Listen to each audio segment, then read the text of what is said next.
Ben voilà, on est en voyage avec Amélie. En voyage vers une destination qu'on connaît bien, mais on ne sait jamais ce qui va nous arriver. C'est un peu comme dans la vie. Et puis pendant ce voyage, tout à l'heure, Amélie,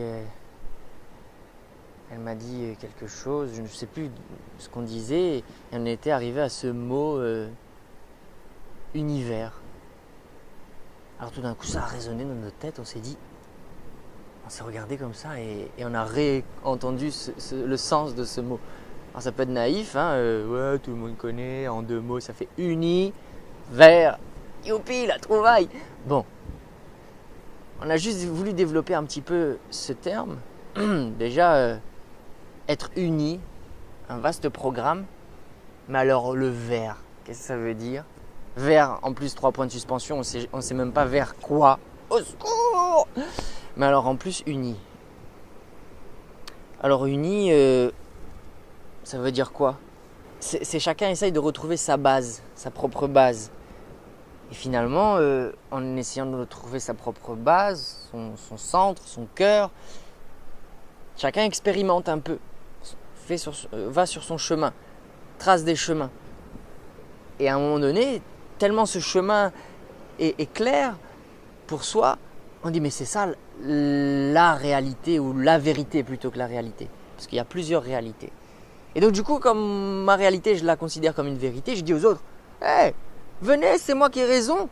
Allez, venez sur mon chemin. Mais non, mais moi aussi, c'est bon. Mais c'est quand même bon, complètement à l'opposé. Mais c'est bon aussi, c'est plutôt moi. Au secours. Dans la vie, il faut savoir qu'il y a des tonnes d'autoroutes. Maintenant, ça y est, il y a des autoroutes de vie où tout le monde se croit unique là-dedans. Certes, tout le monde reste quand même unique. Parce que sur l'autoroute, on peut prendre les chemins qu'on veut, doubler la voiture qu'on veut. Mais quand même, c'est un gros chemin. Moi, je préfère prendre les sentiers. Alors des fois, des sentiers, ils n'existent même pas. Il faut le tracer, c'est difficile. Puis des fois, après, tu te fais juger. Il est fou ce mec, où il va comme ça, ça sert à rien, quoi. Bah, c'est pas grave, j'y vais. Parce que c'est ma façon de me retrouver moi, d'être uni déjà avec moi-même. Là, tout le monde va dans sa direction. Et finalement, qu'est-ce que ça veut dire uni? Chacun a le droit aussi d'expérimenter. Donc, c'est ce qu'on fait depuis la nuit des temps. Tout le monde expérimente son chemin, va en profondeur. Plutôt que d'écouter sa raison, il faut écouter le cœur. Revenir au cœur des choses, pour moi, c'est prendre conscience, en fait, qu'on a des couches de savoir, des couches de mémoire, grâce ou à cause de nos ancêtres. Et ces couches, donc, comme un oignon, on part d'un noyau, on expérimente. Et puis aujourd'hui, on croit qu'on refait le monde en disant, tiens, voilà, moi je pars de ça, c'est la base. Non, c'est une fausse base, c'est une base illusoire. Effectivement, ça nous fait progresser, donc chacun a testé un peu des extrêmes, un peu comme des ados. Les parents disent, non, fais pas ci, fais pas ça, du coup, je vais le faire. Bois pas, fume pas, je vais le faire, je vais tester mon expérience. Et ça me fait du bien parce que je sais que c'est moi qui teste mes expériences. Enfin, je crois que c'est moi. Sauf que, qu'est-ce que je nourris quand je fais ça? Je nourris autre chose que simplement mon expérience. Et c'est là où ça peut être dangereux. Parce qu'on ne sait plus. Tellement on a de couches, on ne sait plus quelle est notre base. Alors donc oui, certes, c'est bien de progresser, de tester les extrêmes. Mais il faut faire attention parce que ça rajoute des couches d'incompréhension. Attention. Qui finalement nous éloignent de la source, qui nous éloignent finalement de qui on est nous. Qu'est-ce que c'est le grand soi? Déjà c'est, je vais dire penser, mais c'est bien plus que penser avec sa tête. C'est bouger avec son propre corps, recréer ses propres rituels sans tomber dans les habitudes. Parce que les habitudes, c'est pas nous qui agissons. C'est toujours au service de quelque chose d'autre qui n'est pas nous. Penser avec sa tête, c'est aussi affirmer qui on est. Quand on s'affirme, quand on affirme une manière de vivre, une manière de penser, on a besoin de prouver à personne. On fait ça et c'est dans notre quotidien et dans notre manière d'être. Et du coup, d'autres personnes qui sont en train de chercher cette manière de vivre-là, peuvent sentir, j'ai du mal à m'exprimer, Non, c'est clair, c'est clair. peuvent sentir que c'est une imposition parce que eux-mêmes ils n'arrivent pas à s'affirmer, ils disent pas qui ils sont et vers où ils tendent. Enfin, je sais pas vers où je tends, mais je sens un truc. Et même du coup, c'est vrai qu'ils se sentent en confort avec quelqu'un qui affirme cette chose, qui affirme qui il est. Jusqu'à un certain point, parce que du coup, nous, on va, on voyage vers cette chose et on avance. Et du coup, il n'y a rien qui est figé. Et à un moment donné, l'autre, il dit stop. Quand on vit pleinement sa propre expérience, bah déjà, c'est comme si on allumait une lumière. Et quand on allume une lumière, les gens ils viennent. Oh, on y est bien. Mais tellement cette lumière des fois aussi est forte que tout d'un coup on dit ouh, ça m'éblouit. Donc là, ça peut être vécu comme une imposition chez les autres parce qu'en fait, les autres tout d'un coup découvrent leurs propres limites.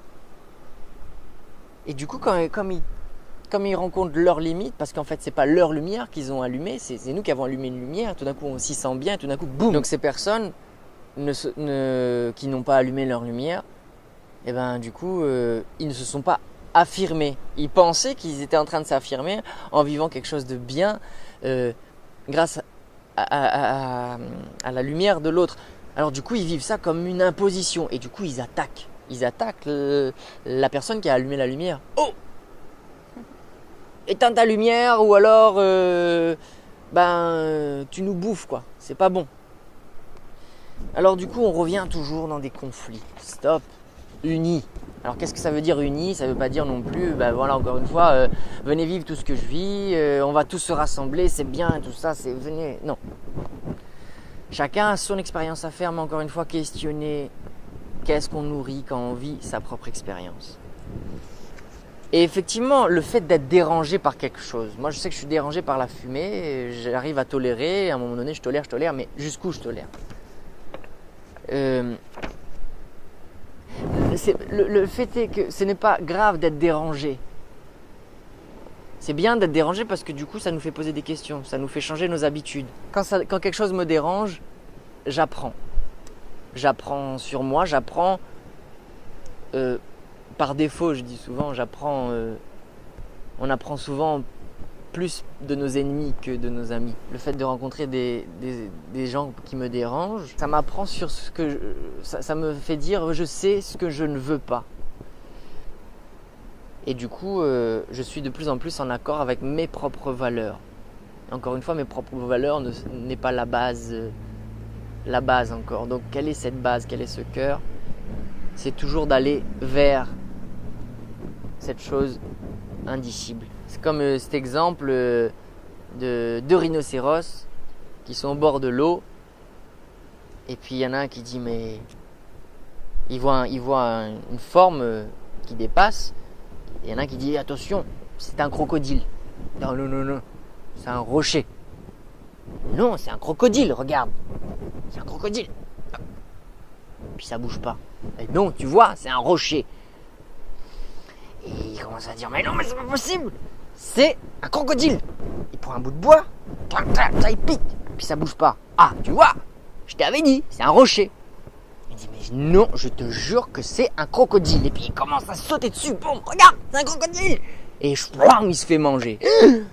Et l'autre rhinocéros fait oh, ok, c'est un crocodile. Puis t'as un autre rhinocéros qui arrive et lui dit hé, ça, c'est un crocodile, fais gaffe. Il dit non, c'est un rocher, etc. Donc on se fait bouffer à essayer de défendre son beefsteak. Stop. Moi je vis ce que j'ai à vivre. Je le vis pleinement. En prenant conscience aussi de ne pas atteindre, c'est ça le mot que je cherchais, de ne pas atteindre la liberté de l'autre. Donc encore une fois, chacun fait ses expériences. Mais requestionnons-nous par rapport à qu'est-ce que je nourris quand je fais mon expérience. Voilà, et Amélie et moi, on continue notre voyage. On va vers cette chose indicible et surtout, on écoute la nature. C'est ça qui nous porte. C'est ça qu'on veut aussi porter. Parce qu'il faut savoir que les humains, ils sont là, mais sans nous, la planète, elle continue d'avancer. Donc moi, je sais que ma base, c'est ça. Voilà, Alors c'est tout, on voulait partager ce terme avec vous, uni, vers et point de suspension.